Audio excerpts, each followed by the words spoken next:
That was the temperature from yesterday, the high and the low. Today, I'm shooting this in the middle of the day. Right now it's about 11, a little after 11 o'clock. And you can see that it's already approaching 100. Today is the middle of July. And we are in the midst of a heat wave. But this is sort of typical for around here. And this thermometer is in my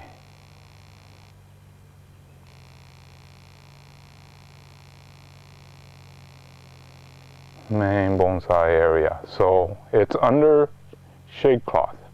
So I don't know how hot it got. If it was in the open. Today, today I thought we might want to talk about watering. And you say, what? Then we cover watering in the beginning and intermediate. Well, this is sort of a discussion about more advanced watering and some of the principle behind it. And I picked this nice warm day because of, not this one. This one is a Crape Myrtle that's in real good shape. And I'll show you one that isn't quite as. This is an example of what happens or what can happen in the middle of a heat wave. As we get closer, I think, you can see that the leaves are beginning to wilt.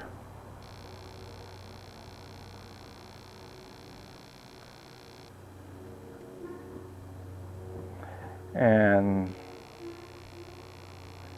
this is what we're trying to avoid.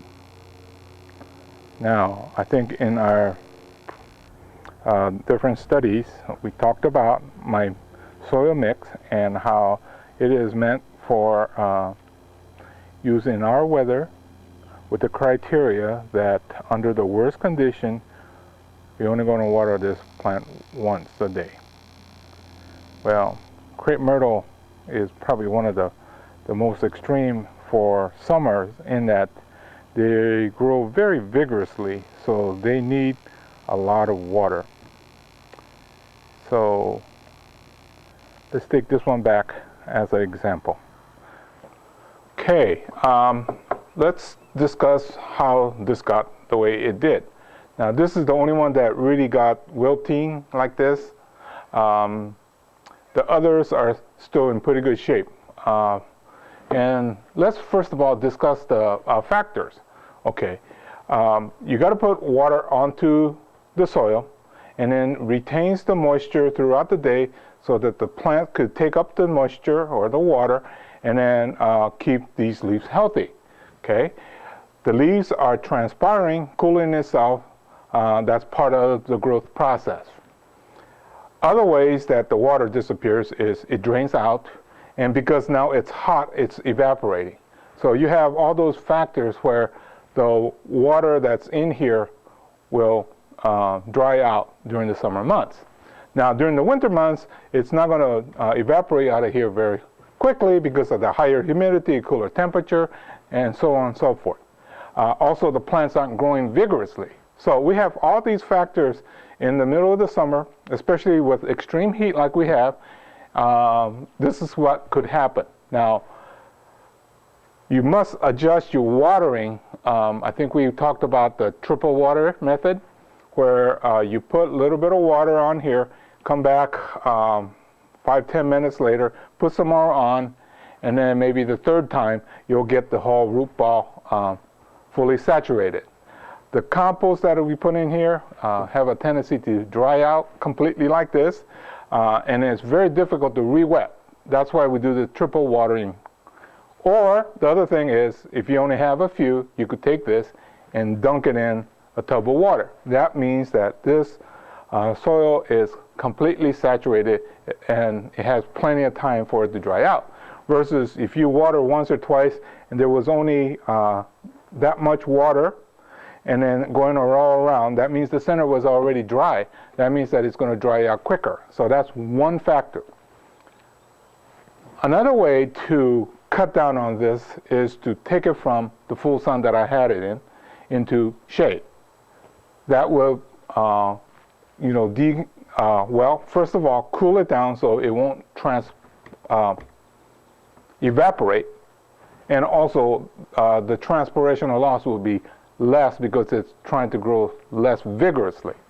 So those are two elements that could work.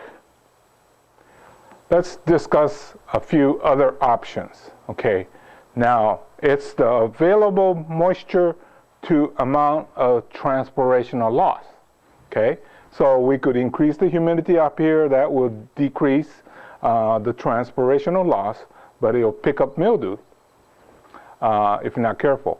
Well, the other thing we could do is to prune this. Let's see, first of all, let's take a look at the base. All this, those are sucker growth, so it really didn't need to be there anyway. So by removing that, we cut down on transpirational loss. Weeds also is not helping because it itself pulls the moisture away. Look how sad the weeds are looking. Okay, down on the transpirational loss because we removed the foliage. The only bad thing is, see, what I cut off was all the flowers. Most of the flowering things grow on the tips of the new shoot, and then essentially I cut them all off. So this technique sometimes is not desirable, but let's just say that you're going on vacation and your system's been working, but you want a little assurance that it's going to be okay when you come back. This might be a good technique to use because on vacation you're not going to enjoy the flower anyway. And with the crepe myrtle in the full sun like I have it, within weeks it'll start setting new buds, so probably will give you plenty of flowers in the rest of the season.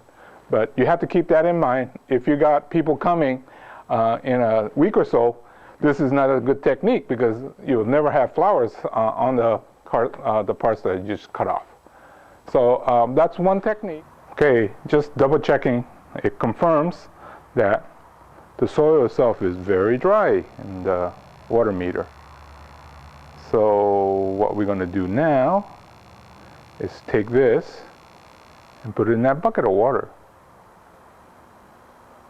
Okay, you'll sit in there for a while, not very long, probably 5, 10, 15 minutes at most. No, don't get this idea of, hey, I could solve a lot of problems by just leaving it in there. If you leave it in there for a long time, like, for a day or two, you could actually drown and kill it. So, yes, everybody else have thought of the idea, and it won't work. But at least as a supplemental watering method, this will work. You can see that even this modestly large container, it's difficult to find another container, water holding container that is big enough that you can handle. So anyway, I'm going to let this one sit in there and get to the other plants because although they did not stress this time, they will if I'm not careful. So I'm going to go thin them out, but not as extreme as this. This is one that I showed you as a extreme measure.